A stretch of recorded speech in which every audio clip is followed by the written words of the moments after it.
रात की खामोशी में कहीं से बच्चों की हंसी की हल्की गूंज आती है। हवा में घुली है जली हुई प्लास्टिक की गंध और एक पुरानी गुड़िया की आंखें घूर रही हैं। कहते हैं हर आत्मा एक शरीर चाहती है, पर जब आत्मा दुष्ट हो जाए तब शरीर उसका कारागार बन जाता है। ये कहानी है चकी की, एक ऐसी गुड़िया की जो सिर्फ खिलौना नहीं बल्कि मौत का चेहरा है।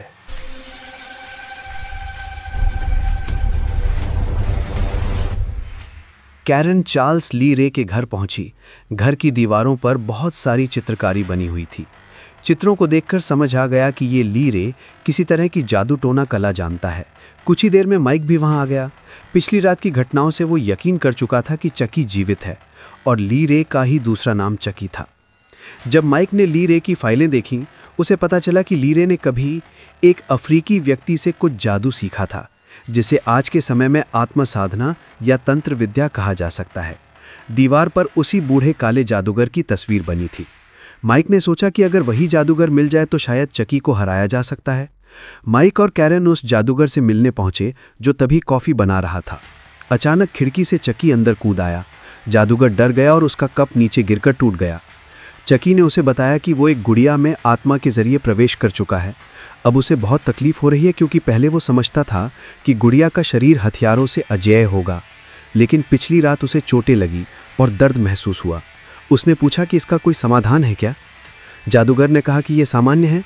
तुम जितना लंबे समय तक किसी बस्ती में रहते हो उतना ही इंसान के रूप में बदलते जाते हो। अब तुम गुड़िया से अलग नहीं हो सकते। उपाय तो है, लेकिन वो बताना नहीं चाहता था क्योंकि चकी ने अपने जादू का गलत उपयोग किया था, जो कि नैतिक रूप से गलत था। जादूगर बाहर निकलकर पुलिस को फोन करने लगा, लेकिन चकी ने एक छोटा जादुई पुतला बनाया और उससे जादूगर को यातना देना शुरू कर दिया। उसने पहले उसकी टांग तोड़ी, फिर हाथ, और धमकी दी कि अगर उपाय नहीं बताया तो उसे चाकू से मार देगा। दर्द से तड़पते हुए जादूगर ने आखिर सच कह दिया। अगर चकी अपनी आत्मा को किसी और शरीर में डालना चाहता है तो उसे पहले उस व्यक्ति में डालना होगा जिसने उसकी असली पहचान जानी हो, यानी उसे एंडी में प्रवेश करना होगा, क्योंकि एंडी ही पहला व्यक्ति था जिसने जाना कि चकी जीवित है। ये सुनकर चकी परेशान हो गया, लेकिन करने का और कोई तरीका नहीं था। बात खत्म होते ही उसने जादूगर को खत्म कर दिया। कुछ देर बाद कैरन और माइक पहुंचे तो जादूगर मरने की हालत में था। उसने मरने से पहले बताया कि चकी को रोकने का सिर्फ एक ही तरीका है, उसके इंसानी दिल पर वार करना, क्योंकि उसका दिल ही अब उसका कमज़ोर हिस्सा बन चुका है। इधर पुलिस स्टेशन में एंडी ने खिड़की से देखा कि चकी बिल्डिंग की दीवार चढ़कर उसकी ओर आ रहा है। उसने वहां मौजूद डॉक्टर को बुलाया, लेकिन किसी ने उसकी बात पर विश्वास नहीं किया। सबको लगा कि एंडी का मानसिक संतुलन बिगड़ गया है। वो सिर्फ 6 साल का बच्चा था और डर से रोने लगा।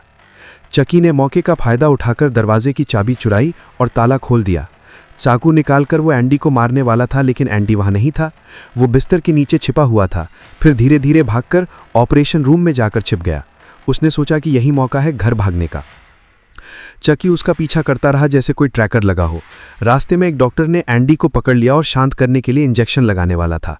एंडी छटपटा रहा था, तभी चकी ने जमीन से सर्जिकल चाकू उठाकर डॉक्टर की टांग पर वार किया और फिर बिजली के झटके वाली हेलमेट मशीन ऑन कर दी। डॉक्टर जिंदा जल गया। एंडी वहां से भाग निकला और सबको इत्तला दी कि चकी उसे मारना चाहता है। इधर कैरन और माइक को अंदेशा हुआ कि शायद एंडी घर चला गया है, इसलिए दोनों तुरंत लौट आए।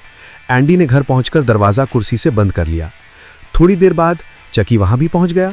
उसने सोचा कि ये कोई शरारती बच्चा है और गुड़िया को अंदर फेंक दिया, लेकिन खुद ही चिमनी से अंदर घुस आया।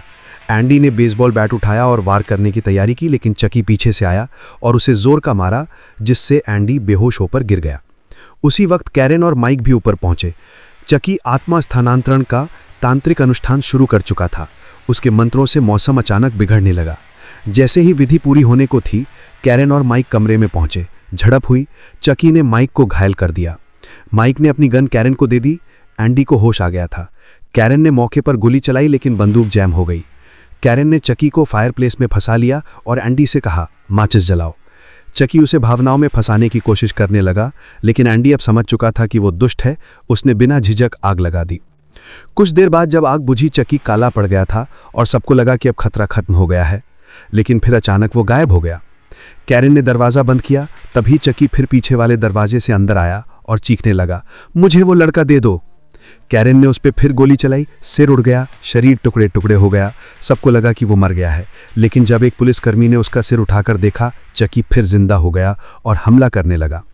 आखिरकार माइक ने उसकी छाती पर गोली दागी, यानी उसके दिल पर। यही उसका कमज़ोर हिस्सा था। इस बार चकी सचमुच हमेशा के लिए खत्म हो गया।